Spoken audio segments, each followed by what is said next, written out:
American Union, then American Union, European Union, Asian Union, Pacific Union, all of them overlapping, all of them merging into one global union in their own words. But within the unions, they're going to break countries and regions into smaller subgroups to then exploit them. And so if you want to understand what happened up in Waco with the 9 dead and the rest of it, some of the only places you can make money is in drug dealing or in prostitution these days. And there's going to be people who are going to want to take advantage of that and make money off of it. Now, the smart gangs wear suits and ties and don't call themselves gangs. The stupid gangs have their pants hanging down around their rear ends and run around trying to act thuggish and tough, and really stupid women think those are successful guys. Then you've got to step up from that at the end of the Korean War. Simultaneously, in places like Texas, you see the banditos established by white supremacists. You see the Hells Angels established by white supremacists. You see the Mongols established by people that wanted to let Hispanics in. Jesse Ventura was in the Mongols, but only for a short period. And you see other groups forming around the country, because these are people that have been through a bunch of combat, that have got issues, and who basically just want to go out and make money. But as they've degenerated, they've gotten even more thuggish and are literally just about acting tough and seeing who can be sent to prison the most often. And again, if you didn't have the drug culture and you didn't have the prisons that are the universities for all of this, I mean, if you're 18 years old now and you get in a fist fight and somebody gets hurt, they're going to put you in prison most of the time. And after you spend a year in prison, you're going to go in, be forced into a white supremacist or black supremacist or Hispanic supremacist organization. If you show yourself to be tough, you're going to end up being recruited into a gang, a real gang, not the wannabe gangs, once you get out. And that's it. The rest of your life is set. And you'll be used and think it's cool that you're a 3-time loser by the time you're 30, in prison for life, in a private prison owned by the very private central banks that launder $500 billion conservatively in the United States a year. Wells Fargo and Wachovia in 2 years alone, 2006 and 7, look it up in Bloomberg, laundered $378 billion. When they, quote, got caught running the aircraft themselves, when the DEA didn't know what the other hand was doing. They were given a $111 million fine on $378 billion. That'd be like if I robbed a bank for $1 million and the cops got there and I gave them a tip of $4,000. All that is a tip to the government. You're walking out with bags of diamonds over your back and gold, and all you do is give them a gold coin and a diamond ring.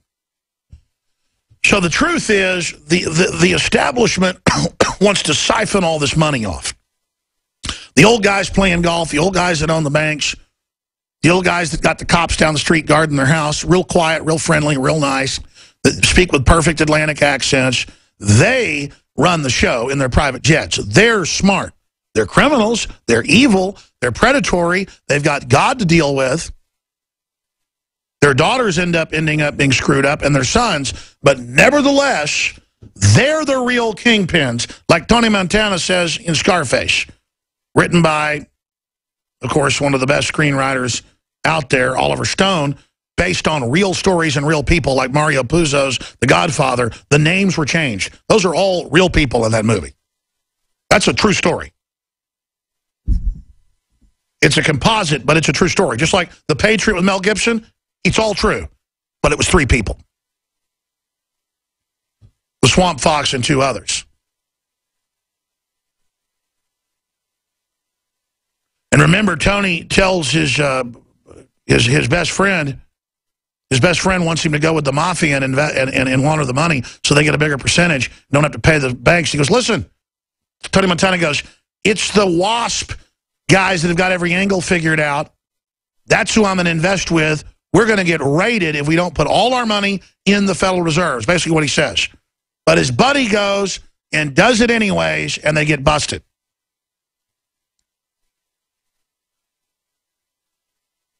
That's what happened to the Italians.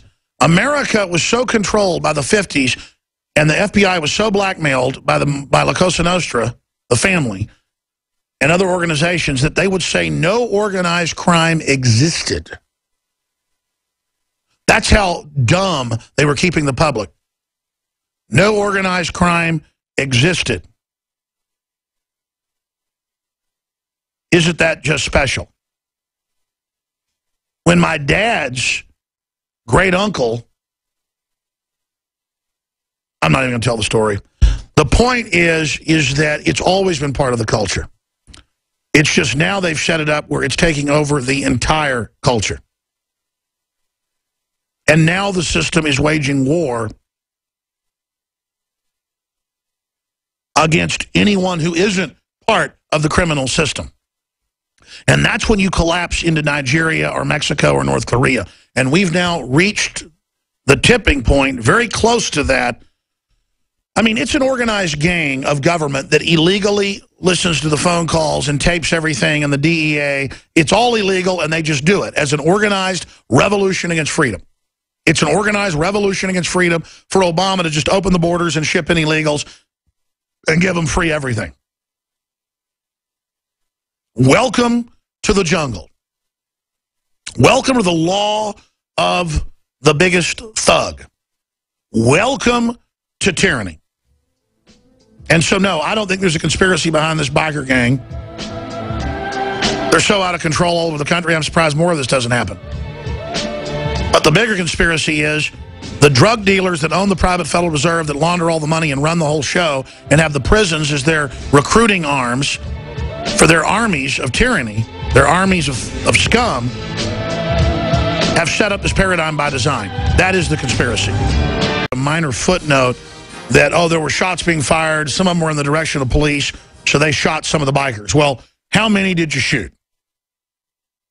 The fact that they're holding that back makes me suspicious.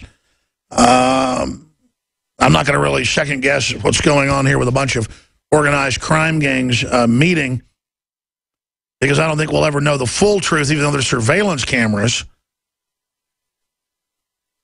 But I'll say this. The Second Amendment is there for the individual to not be pushed around by outlaw motorcycle gangs, by other street gangs, by thugs, by criminals, and by tyrannical government.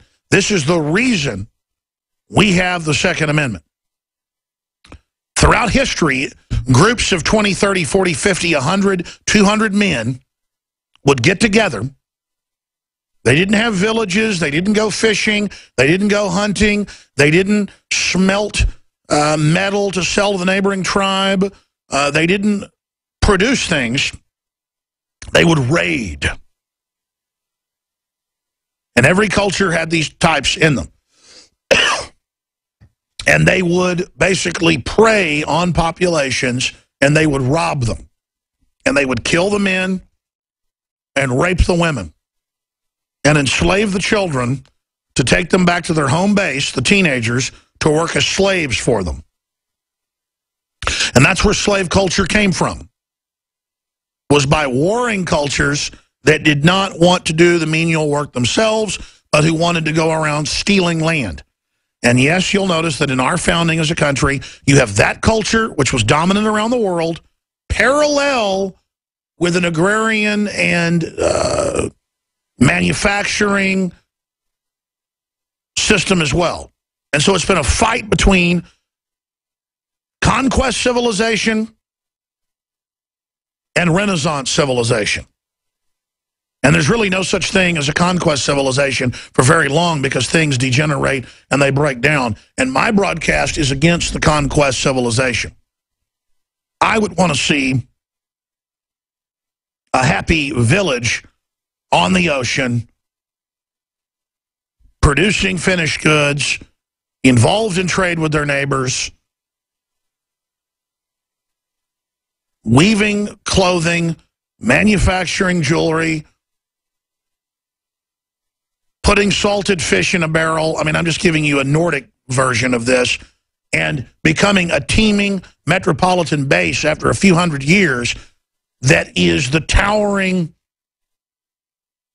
achievement in the region. But 9 times out of 10, there would then be raiders against it. And so you'd have to produce a military to protect against the raiders. And then over time, that military would generally take over the kingdom, degenerate it, and it would fall apart. And it's that same cycle we go through over and over again, and that's where we're headed right now, with predatory government, predatory population, a thug culture degenerating out of control because we've lost our roots. We're going to come back, hit some other news, and then we're going to get Steve Quayle on the latest on Jade Helm. Congressman Gohmert says he believes the feds are deliberately trying to provoke Texas. I think he's right. We're going to break that down. Growing up in Dallas and the thug culture I saw there, whether it was the rednecks or the black folks, everybody fought with each other. Everybody fought with the other groups. It was not fun. And people that were bigger than you just seemed to always want to start a fight until they were crying for mommy. Sometimes they didn't cry for mommy at all.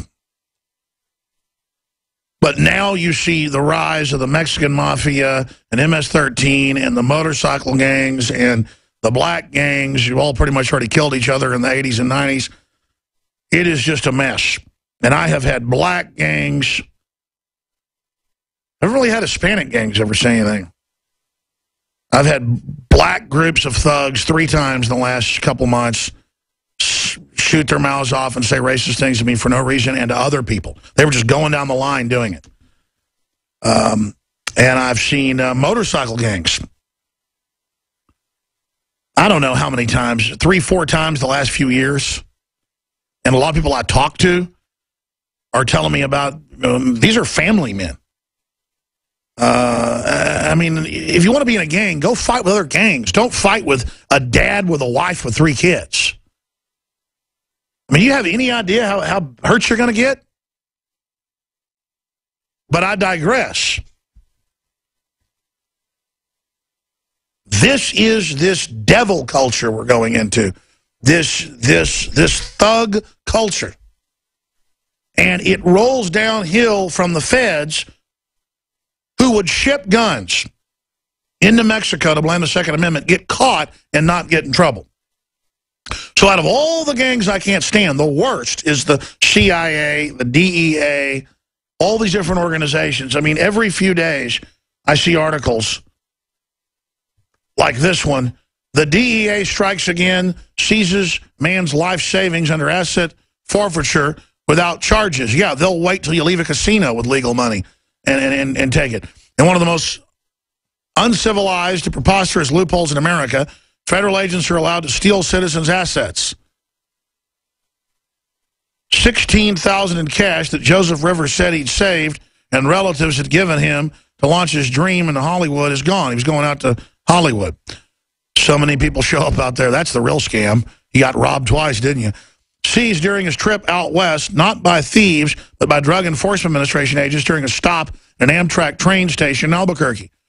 Yeah, and we're on the radio in Albuquerque. But it's all over the country. They've got this going on, and they just board your train with the TSA, search your bags, and if they find as little as $1,000, they'll jerk it from you. Rivers, 22, wasn't detained and has not been charged with any crime since his money was taken last month.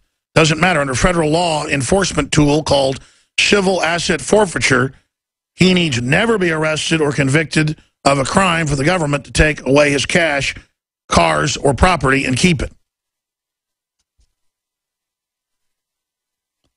He's now been left penniless and his dream deferred. May have been the best thing that ever happened to him, though, trying to go out to L.A.